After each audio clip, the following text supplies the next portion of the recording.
Yo, what's up mga kabutchok? Ito po, hawak ko po yung baby ko.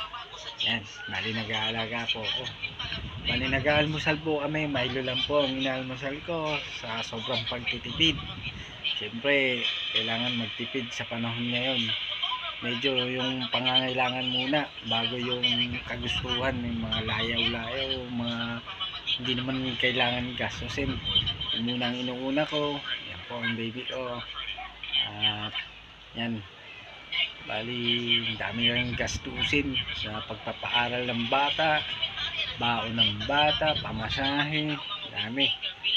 Bali natuto na po ako yung nagka-pandemic.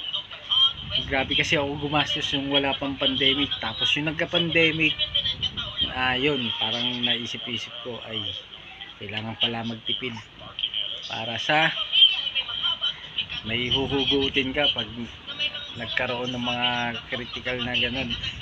Hirap kasi yung yung pandemic, 6 months. 6 months parang puro sardinas yata yung ulam namin 6 months. Lucky me, yun lang yung mga inuulam ko. Parang natuto ako dun sa hirap pala pag ganun. Pero buhay ka naman kahit ganun. Tingnan mo, na-stock pa po ako na pandemic survivor, stroke survivor po. Yan po, bali ang nagbigay sa akin nito yung Panginoon siguro po.